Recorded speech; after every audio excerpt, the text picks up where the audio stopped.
नमस्कार, आप देख रहे हैं इंडिया न्यूज उत्तर प्रदेश उत्तराखंड और मैं हूं आपके साथ आयुष चित्रांश। चलिए इस बुलेटिन की शुरुआत इस वक्त की बड़ी खबर के साथ करते हैं। लखनऊ से इस वक्त की बड़ी जानकारी है। अब सीएम हेल्पलाइन तक कोरोना का कहर देखने को मिल रहा है। सीएम हेल्पलाइन के 9 कर्मचारी कोरोना पॉजिटिव बताए गए हैं। स्वास्थ्य विभाग और प्रशासन में हड़कंप मचा हुआ है। लखनऊ में कोरोना के आज 22 नए मामले सामने आए हैं और अब ये सीएम हेल्पलाइन तक भी अपने पांव पसारता हुआ नजर आ रहा है। इस वक्त की बड़ी खबर है, 22 नए मामले सामने आए हैं और सीएम हेल्पलाइन तक कोरोना की दस्तक हो चुकी है। 9 कर्मचारी सीएम हेल्पलाइन के कोरोना पॉजिटिव बताए जा रहे हैं। ये बड़ी खबर है और 9 कर्मचारियों के कोरोना पॉजिटिव पाए जाने के बाद स्वास्थ्य महकमे में हड़कंप मचा हुआ है। लखनऊ से इस वक्त की बड़ी जानकारी है, सीएम हेल्पलाइन के 9 कर्मचारी कोरोना पॉजिटिव पाए गए हैं। इस वक्त की बड़ी खबर, स्वास्थ्य विभाग और प्रशासन में इसके बाद हड़कंप मचा हुआ है। कुल 22 संख्या आज बताई जा रही है लखनऊ में कोरोना के नए मामलों की। अभिषेक हमारे सहयोगी जुड़ गए जानकारी के साथ। अभिषेक, सीएम हेल्पलाइन के 9 कर्मचारी कोरोना पॉजिटिव पाए गए हैं और क्या जानकारी? देखिए, आज बता दें, जो मुख्यमंत्री हेल्पलाइन के जो ये 9 कर्मचारी थे, ये की गोमती नगर में ऑफिस है और ये कॉल सेंटर वाले लोग हैं जो कि लोगों की मदद करते हैं। जो मुख्यमंत्री पोर्टल में लोग शिकायतें दर्ज करते हैं और उन शिकायतों का निस्तारण करते हैं। लेकिन सबसे बड़ी चिंताजनक बात यह है कि आज जो लखनऊ का जो आंकड़ा रहा है अभी तक का, जो कोरोना काल में सबसे बड़ा आंकड़ा 22 लोग लखनऊ से संक्रमित पाए गए हैं, जो कि ये जिला प्रशासन के लिए बड़ी चुनौती है। और वहीं दूसरी तरफ जिस प्रकार से ये संख्या बढ़ी है, आज तक के रिकॉर्ड में सबसे बड़ी संख्या ये दर्ज की गई है, उसमें जिला प्रशासन जो है परेशानी बढ़ गई है। वहीं जो लखनऊ सीएमओ का कहना यह है कि आखिरकार इनमें जो 9 मुख्यमंत्री पोर्टल में जो काम करने वाले लोग हैं वो लोग हैं, 4 जो जवान हैं वो जीआरपी के जवान हैं। तो इस प्रकार जो संख्या बढ़ी है, बेहद चौंकाने वाले आंकड़े हैं और ये कहीं ना कहीं आगे खतरा उत्पन्न करेंगे। आयुष, अभिषेक, ये बताएं कि ये जो 9 कर्मचारी पाए गए हैं, क्या ये संदिग्ध थे या रैंडम सैंपलिंग के बाद इन कर्मचारियों को पॉजिटिव पाया गया है? और अब पॉजिटिव आने के बाद आगे क्या कार्रवाई की जा रही है, क्योंकि सीधे सीएम हेल्पलाइन से जुड़ा हुआ ये मामला है? देखिए, ये मामला आयुष बता दें, क्योंकि इसमें जितने भी लोग 22 लोग हैं, 22 लोगों की जो है पहले से ही सैंपलिंग गई हुई थी। अब आज उनका चूंकि सैंपल पॉजिटिव आया गया है, उनको कहीं न कहीं रिपोर्ट आई है, उनकी पॉजिटिव आई है, तब ये आंकड़े पेश किए गए हैं। क्योंकि जो सैंपल के दौरान जाते हैं तब ये आंकड़े पेश सीएमओ कार्यालय से नहीं होते, लेकिन जब ये आंकड़े आ जाते हैं कि आखिरकार ये कोरोना की पुष्टि हो चुकी है, उसके बाद ही सीएमओ ऑफिस से आंकड़े जारी किए गए हैं। आयुष, शुक्रिया अभिषेक बातचीत और जानकारी के लिए। तो उत्तर प्रदेश के 75 जिलों तक कोरोना का कहर देखने को मिल रहा है और अभी भी 4318 एक्टिव केस उत्तर प्रदेश में हैं। बुधवार को कोरोना के 277 नए केस सामने आए। उत्तर प्रदेश में अब तक कुल 6971 कोरोना संक्रमित ठीक होने के बाद डिस्चार्ज भी किए गए हैं। वहीं 321 संक्रमितों की मौत भी हुई है। जौनपुर में कोरोना के सबसे ज्यादा मामले सामने आए हैं। जौनपुर में कोरोना के 45 नए मामले आज आइडेंटिफाई हुए हैं। कानपुर में 23 नए मामले हैं। लखनऊ में 22 नए मामले सामने आए हैं। गोंडा में कोरोना के 17 नए मामले सामने आए। अलीगढ़ में 10 और पीलीभीत में कोरोना के 8 नए केस सामने आए हैं। यूपी में 277 नए मामले आज कुल दर्ज किए गए हैं। तो वहीं 20 लोगों की मौत भी हुई है। इसके बाद कोरोना के मरीजों का आंकड़ा बढ़कर उत्तर प्रदेश में 11,600 को पार कर गया है। मरने वालों की संख्या भी उत्तर प्रदेश के अंदर 321 हो गई है। ये 6 तस्वीरें अलग अलग जिलों की जो आप देख सकते हैं। ये वो इलाके हैं जहां पर आज सर्वाधिक संख्या में कोरोना पॉजिटिव पेशेंट पाए गए। वहीं गौतम बुद्ध नगर में गलत कोरोना जांच रिपोर्ट ने 35 लोगों की जान को जोखिम में डाल दिया है और ये सैंपल एक निजी प्रयोगशाला में लिए गए थे और लोगों को यहां पर पॉजिटिव बता दिया गया। हालांकि जब उनकी सरकारी प्रयोगशालाओं में दोबारा से जांच करवाई गई तो फिर इनकी रिपोर्ट नेगेटिव निकली है और अब इन सभी प्राइवेट लैब को नोटिस जारी किया गया है। जिला निगरानी अधिकारी सुनील दोहरे ने इस विषय में यह भी बताया है कि 35 लोगों को अस्पतालों से छुट्टी दी गई है और इन फर्जी रिपोर्ट को लेकर के निजी प्रयोगशालाओं को अब नोटिस जारी किए गए हैं, क्योंकि ये बड़ी लापरवाही है। नेगेटिव होने के बावजूद मरीजों को पॉजिटिव मरीजों वाले आइसोलेशन वार्ड में रहना पड़ा है।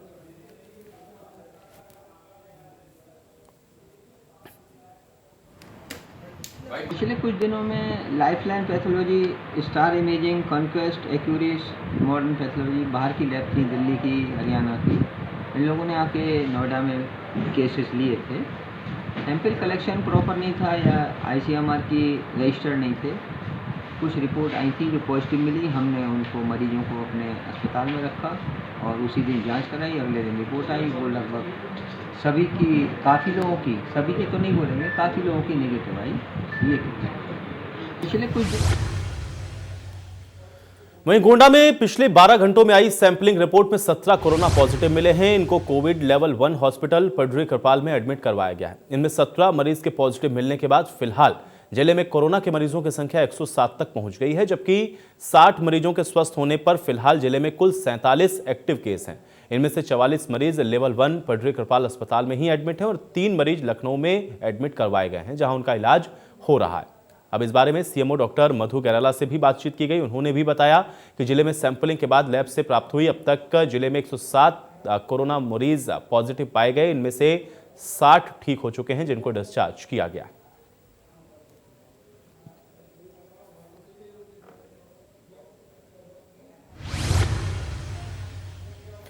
तो वहीं लखनऊ के मोहनलालगंज तहसील में सप्लाई दफ्तर में उस वक्त हड़कंप मच गया जब वहां पर तैनात एक कर्मचारी की थर्मल स्कैनिंग की गई और हाई ग्रेड फीवर सामने आया। इससे तहसील परिसर में हड़कंप मच गया। इसको लेकर के सुरक्षा व्यवस्था और ज्यादा पुख्ता वहां पर की गई। ऐसे में इंडिया न्यूज संवाददाता जय शुक्ला ने यहां का जायजा लिया है।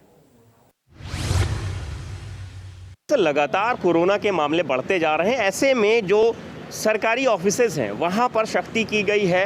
इस समय राजधानी लखनऊ के हम मोहनलालगंज तहसील में हैं। यहाँ भी लोगों का जो आवागमन है वो काफ़ी ज़्यादा रहता है। उसको देखते हुए आपको हम पीछे दिखाना चाहेंगे, जो एंट्रेंस गेट है उसको बंद कर दिया गया है। सिर्फ एक ही एंट्री के लिए गेट खोला गया है। वहीं जगह जगह जो छोटे छोटे एंट्रेंस के जगह थे उनको भी रस्सी लगाकर बैरिकेड कर दिया गया है। इससे कोई भी नहीं जा सकता। सिर्फ एक ही एंट्रेंस बनाया गया है। और यहाँ भी आपको हम दिखाना चाहेंगे कि लोग पहले हाथ धुलते हैं साबुन से, उसके बाद सैनिटाइज भी करते हैं और थर्मल स्कैन होता है, फिर कहीं ना कहीं वो लोग अंदर जाते हैं। कुछ लोग हमारे साथ में, उनसे बात करते हैं। क्या लगता है कि जिस तरह से कोरोना के मामले बढ़ते जा रहे हैं, ऐसे में जो तहसील प्रशासन द्वारा जो ये इंतजाम किए गए हैं, कैसे हैं वो इंतज़ाम बहुत अच्छे हैं। इस इंतज़ाम से हो सकता है बहुत रोकथाम हो सकती है, क्योंकि यहाँ बहुत भीड़ होती है। इतनी भीड़ होती है कि हज़ारों की जनसंख्या में पर डे इंसान लोग आते जाते रहते हैं। इसलिए ये इस व्यवस्था से कोरोना को रोका जा सकता है।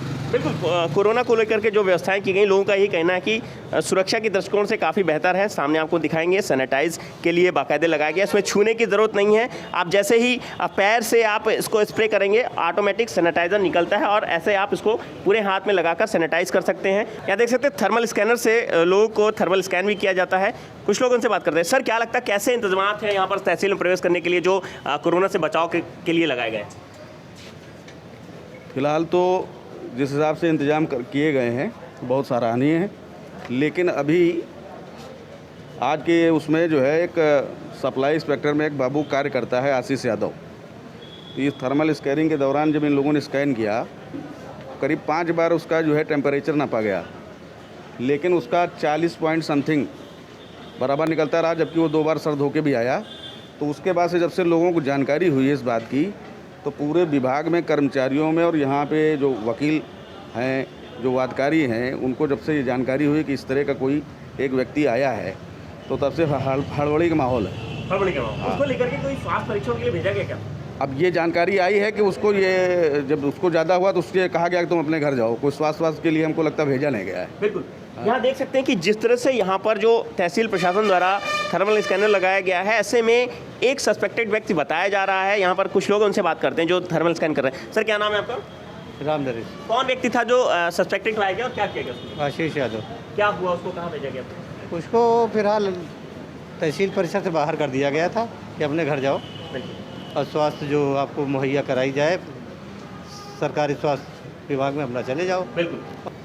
तो जैसा कि आपने देखा कि यहाँ एंट्री करने वाले एक ऐसे सस्पेक्टेड व्यक्ति में बॉडी टेम्परेचर ज़्यादा था, जिसको स्वास्थ्य परीक्षण के लिए पास में ही CSC भेज दिया गया है। वहीं कोरोना के बढ़ते मामलों को देखते हुए हर जगह, चाहे वो सरकारी भवन हो या सरकारी दफ्तर हो या कोई इस तरह के जो कॉमर्शियल जो एक्टिविटीज़ के जो भी ऑफिसेस हैं, उनको लेकर के किस तरह से व्यवस्थाएं चुस्त दुरुस्त की गई हैं। लखनऊ से इंडिया न्यूज़ के लिए जय शुक्ला। उधर गाजियाबाद में स्वास्थ्य विभाग एक बार फिर से बड़ी लापरवाही सामने आई है। यहां पर MMG अस्पताल के पीछे खुले में PPE किट पड़ी हुई मिली है। अब PPE किट के साथ ग्लव्स और मास्क भी खुले में पड़े हुए बरामद हुए हैं।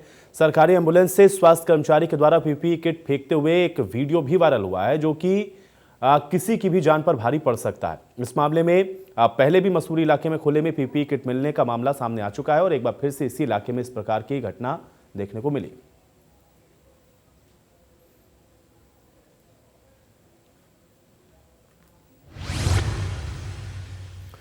वहीं प्रदेश में निवेश को बढ़ावा देने के लिए इन्वेस्ट यूपी एजेंसी का गठन किया जाएगा। इस एजेंसी के जरिए प्रदेश में निवेश करने वाली कंपनियों को कम समय में तमाम सुविधाएं एनओसी मिल सकेंगी और इसका एक फायदा यह भी होगा कि निवेश की जटिल प्रक्रिया अब आसान होगी। मंगलवार को सीएम योगी आदित्यनाथ की अध्यक्षता में हुई कैबिनेट की बैठक में इसको मंजूरी दे दी गई। इन्वेस्ट यूपी के अध्यक्ष सीएम योगी आदित्यनाथ होंगे, तो वहीं औद्योगिक विकास मंत्री सतीश महाना और एमएसएमई मंत्री सिद्धार्थनाथ सिंह भी इसके सदस्य होंगे। इसके संचालन के लिए गवर्निंग बोर्ड भी गठित होगा। प्रदेश में निवेश करने वाली कंपनियों को तय समय सीमा के भीतर स्टेट जीएसटी की प्रतिपूर्ति हो सकेगी और कैबिनेट ने इसके लिए स्टैंडर्ड ऑपरेटिंग प्रोसीजर को भी निर्धारित किया है। यह प्रोसीजर पुरानी पॉलिसी के तहत निवेश करने वाली कंपनियों पर भी लागू होगा।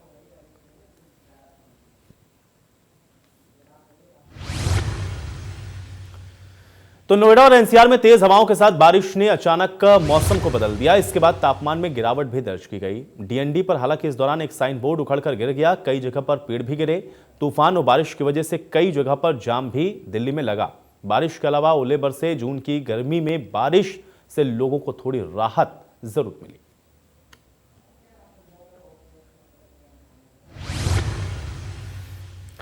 और आइए अब आपको 3 तस्वीरें दिखाते हैं। इसमें पहली तस्वीर नोएडा के डीएनडी की है, जहां पे भारी भरकम साइन बोर्ड तेज हवाओं को झेल नहीं पाया और खड़कर गिर गया। तस्वीर देख करके ही अंदाजा लगा सकते हैं कि हवाओं की रफ्तार कितनी तेज रही होगी। तो डीएनडी पर होर्डिंग गिरा। तेज रफ्तार के साथ बारिश और हवाओं को भी आप देख सकते हैं। तेज हवाओं की वजह से कई जगह पर पेड़ गिरने की भी जो जानकारी है वो सामने आई। हालांकि डीएनडी पर जो होर्डिंग गिरा उसकी वजह से भारी जाम भी लगा, लोगों को काफी परेशानी का सामना भी करना पड़ा। लेकिन गर्मी के मौसम में इस बारिश से थोड़ी राहत गर्मी से लोगों को जरूर मिली।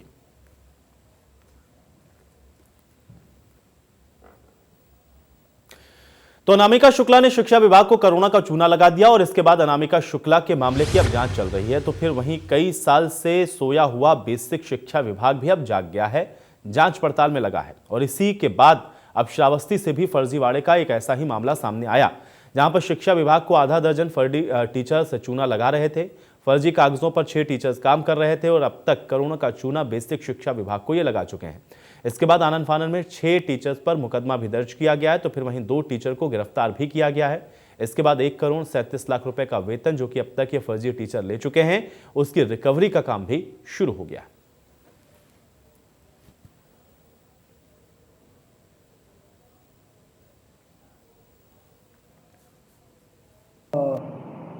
हम लोगों ने जो फर्जी टीचर थे जांच करा करके इनकी एफआईआर दर्ज करा दी है और इनकी वसूली वेतन इन्होंने सरकारी शासकीय धन को इन्होंने वेतन के रूप में लिया था, उनकी रिकवरी की नोटिस हम जारी कर रहे हैं। इस तरह से है अजीत कुमार शुक्ला, ये हमारे बर्खास्त शिक्षक हैं, कन्हैया सिंह, राजीव उपाध्याय, शोभनाथ, राजकुमार और मनोज कुमार। इस तरह से 1 करोड़ 37 लाख जो है 21,245 रुपए की वसूली हम लोग जो इनकी नोटिस दे रहे हैं पूरे 6 शिक्षकों की। तो शिक्षा विभाग को एक बार फिर से कोरोना का चूना लगा है। श्रावस्ती में आपको बता दें कि 6 टीचर ऐसे हैं जिन पर मुकदमा दर्ज किया गया है। इसमें से 2 लोगों को गिरफ्तार कर लिया गया है। बताया जा रहा है कि फर्जी दस्तावेज पर ये 6 टीचर काम कर रहे थे, जिन्होंने 1 करोड़ 37 लाख का वेतन भी लिया है। वहीं सुल्तानपुर नगरपालिका में बैठक सभासदों के हंगामे की भेंट चढ़ गई और बैठक के शुरू होते ही सभासदों ने चेयरमैन पर भ्रष्टाचार का आरोप लगाया। इसके साथ ही सभासदों को गुमराह करके फर्जी रूप से अधिकार प्राप्त करने का आरोप लगाकर हंगामा भी किया। इतना ही नहीं, कोरम के 25 सभासद में से 16 सभासद चेयरमैन के विरोध में खड़े हो गए और इसके बाद दूसरे चेयरमैन के चयन की मांग करने लगे। हंगामा बढ़ता देख करके चेयरमैन बैठक से उठकर चली गई। इसके बाद गुस्साए सभासद धरने पर बैठ गए।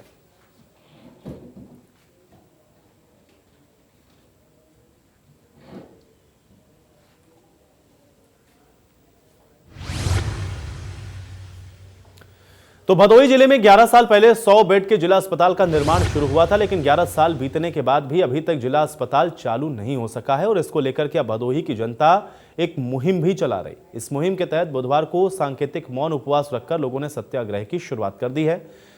2008 में जिला मुख्यालय के सामने जिला अस्पताल की नींव रखी गई, लेकिन 11 साल के बाद भी यह अस्पताल बनकर अब तक तैयार नहीं हुआ है।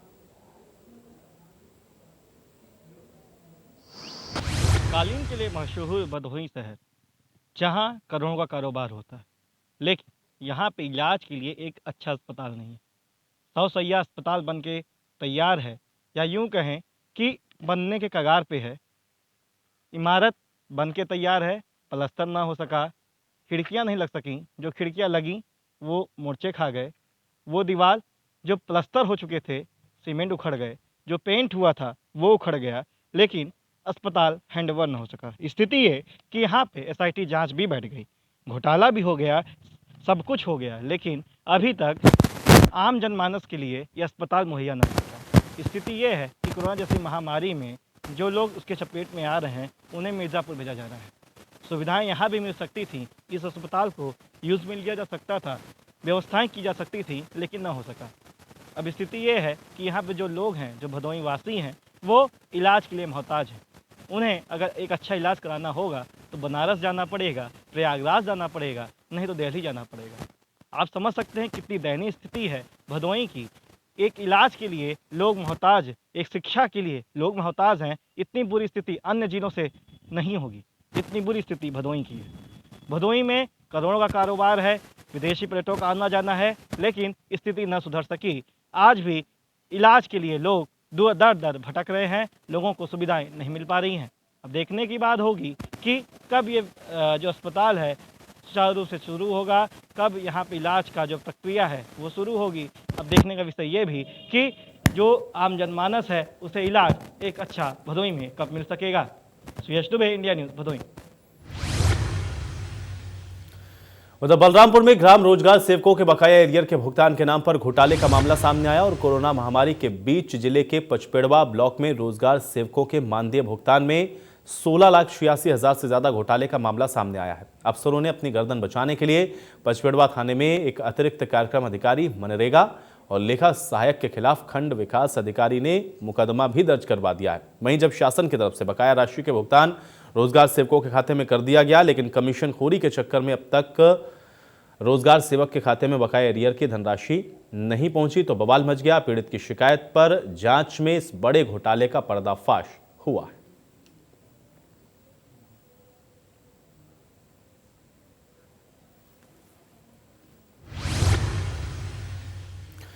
तो अनामिका शुक्ला के नाम से करोड़ों का चूना लगाने के बाद अब शिक्षा विभाग अलर्ट मोड पर है और इसी के बाद अब अलग अलग जिलों में कई फर्जी टीचर्स के मामले सामने आ रहे हैं। लगातार सभी टीचर्स के दस्तावेज को खंगाला जा रहा है।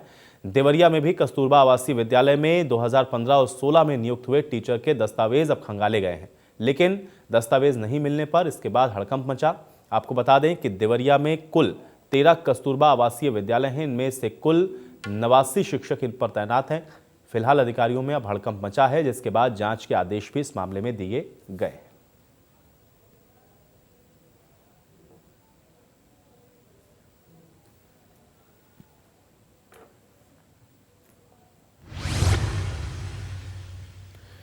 गाजियाबाद के खोड़ा इलाके में परेशान व्यापारियों ने थाने का घेराव किया और पुलिस प्रशासन के खिलाफ जमकर नारेबाजी की। व्यापारियों का यह कहना है कि पिछले 3 महीने से उनकी रोजी रोटी नहीं चल पा रही। पहले लॉकडाउन में सख्ती थी, लेकिन फिलहाल खोड़ा को अब सील किया हुआ है, इसी के चलते दुकानें वो नहीं खोल पा रहे।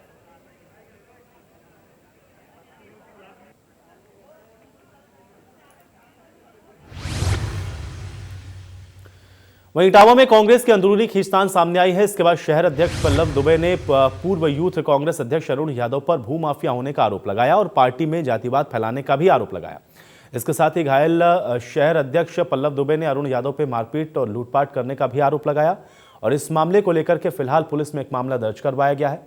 आपको बता दें कि महारसोई को लेकर के दोनों कांग्रेसी नेता आपस में भिड़ गए और इस दौरान कांग्रेस दफ्तर में ही दोनों में जमकर लात घूंसे चले।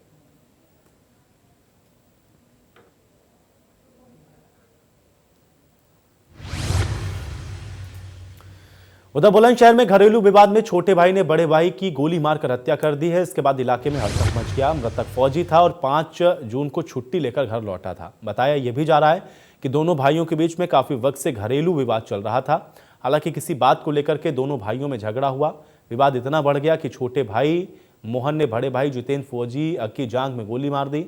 घायल को सरकारी अस्पताल में भर्ती करवाया गया, जहां उसकी मौत हो गई। मृतक जितेंद्र जम्मू डिवीजन में तैनात था, जहां पे आरोपी मोहन भी बर्खास्त सिपाही बताया जा रहा है।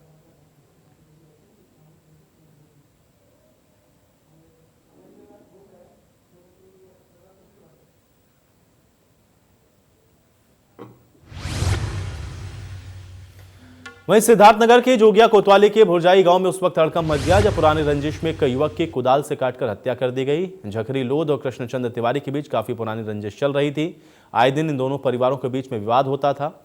इन परिवारों में काफी विवाद हुआ, मारपीट भी हुई और कृष्ण तिवारी पर झकरी के परिजनों ने हमला कर दिया और कुदाल से काट डाला। अब गंभीर रूप से घायल कृष्ण तिवारी को पहले जिला अस्पताल ले जाया गया, जहां पर उसने दम तोड़ दिया। फिलहाल अब पुलिस इस मामले की जांच में जुटी है।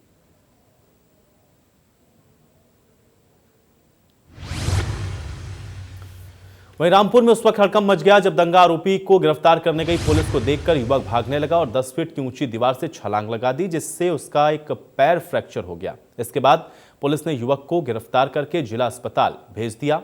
आपको यह भी बता दें कि पटवाई थाना के पास पेट्रोल पंप पर दंगा करने का आरोप युवक पर था, जिसकी तलाश लगातार पुलिस कर रही थी।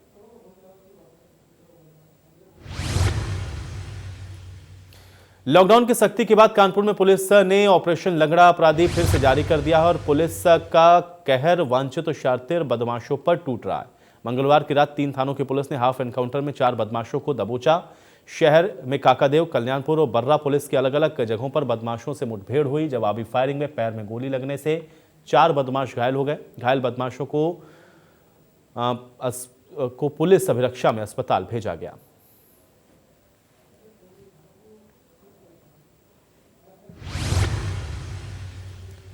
वहीं कानपुर में अनलॉक फेज 1 के साथ ही धार्मिक स्थलों को खोलने की इजाजत दे दी गई। इसके बाद कानपुर में कोरोना के आंकड़े लगातार बढ़ रहे हैं। इसको देखते हुए सभी धर्मों के धर्मगुरुओं ने कमिश्नर और डीएम के साथ कलेक्ट्रेट में एक बैठक की। इससे पहले 8 जून को भी अधिकारियों और धर्मगुरुओं के साथ धार्मिक स्थल खोलने को लेकर के एक बैठक हुई थी।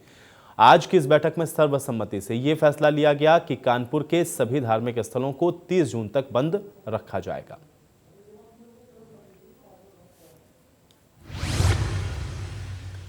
कोरोना जैसी वैश्विक महामारी से लड़ने के लिए जहां एक तरफ भारत सरकार हर प्रयास कर रही है, तो फिर वहीं कई सामाजिक संस्थाएं भी लगातार इस मुश्किल घड़ी में अपना भरपूर योगदान दे रही हैं। एक ऐसी ही संस्था हिंदराइज सोशल वेलफेयर फाउंडेशन की है, जिसने इस कठिन दौर में दिहाड़ी मजदूरों की झुग्गी झोपड़ियों में गुजर बसर करने वाले और राहगीरों की मदद की। और इसके लिए हिंदराइज फाउंडेशन के सदस्यों ने गौतम बुद्ध नगर, गाजियाबाद और पूर्वी दिल्ली में अलग अलग कई इलाकों में लंगर का आयोजन किया। इसमें लगभग 2 लाख लोगों को भोजन करवाया गया। हिंदराइज फाउंडेशन एक संस्था है जो नोएडा में हमारा हेडक्वार्टर है। नोएडा में हम लोग कार्यरत हैं और हिंदराइज फाउंडेशन 2018 से स्टार्ट हुआ था। पिछले कुछ सालों में हम लोगों ने लीगल सर्विसेज, लीगल एड और बाकी सारी सर्विसेज जो है जनता को और हमारे जो लोग जिन्होंने अप्रोच किया उसको हमने फ्री ऑफ कॉस्ट दी है। इस कोविड-19 में हम लोगों ने डे 1 से इस प्रोजेक्ट को स्टार्ट किया। जो हमारे साथ कुछ charter accountants, company secretary, lawyers थे, उन सब ने मिलकर डिसाइड किया कि हम इस प्रोजेक्ट पे काम करेंगे। और डे 1 से लेके आज तक हमारा जो कार्यक्रम चलता ही जा रहा है। करीबन 2 लाख के आसपास लोगों को हमने बेनिफिट पहुंचाया है, जिसमें 2 से 3 हज़ार लोग तो हमारे ऑफिस में ही आके खाना ले जा रहे थे, प्लस हमारी जो अपनी प्राइवेट व्हीकल्स थी वो रोड पर चल रही थी। इसके अलावा हम लोगों ने कोविड-19 के बारे में लोगों को बताया कि कोविड-19 से कैसे बचे, कैसे आप इसे लोगों को जागरूकता बढ़ाई, सोशल डिस्टेंसिंग के नॉर्म्स बताए, मास्क को कैसे यूज करा जाए और सैनिटाइज़र कैसे यूज करा जाए। साथ में हम लोगों ने उनको दिया भी और उनको मास्क पहनाया, उनको जो है सैनिटाइज़र दी और रोड पे हम लोगों ने हेल्प किया। इसके बाद हम लोगों ने रियलाइज़ किया कि जो हमारा पशुधन है वो भी इस कोविड-19 की वजह से प्रभावित हुआ, तो हमने उनको भी अभी रेगुलर बेसिस पे आप देखेंगे तो हमारी फेसबुक पेज पे या कहीं भी जाएंगे तो आपको दिखेगा कि हम लोग उनको भी सपोर्ट कर रहे हैं। और आगे की जो लड़ाई है कोविड का, ये इतनी जल्दी ख़त्म नहीं होने वाला। तो आगे की जो लड़ाई है वो सिर्फ सैनिटाइज़र और मास्क के दम पे और सोशल डिस्टेंसिंग, ये 3 नॉर्म्स हमें फॉलो करने हैं। घबराने की कोई ज़रूरत नहीं है, जस्ट एक नॉर्मल वायरल है और इस वायरल से जीत पाई जा सकती है अगर आप सोशल डिस्टेंसिंग, मास्क का यूज़ करें जब भी आप पब्लिक कॉन्टैक्ट में जाते हैं या घर के बाहर जाते हैं तो, और हर आधे घंटे पे सैनिटाइज़र या साबुन से हाथ धोए। ये बचाव ही आगे भारत को स्वस्थ बनाएगा, आत्मनिर्भर बनाएगा। धन्यवाद। और चलिए इसी के साथ इस बुलेटिन में मेरे साथ फिलहाल इतना ही।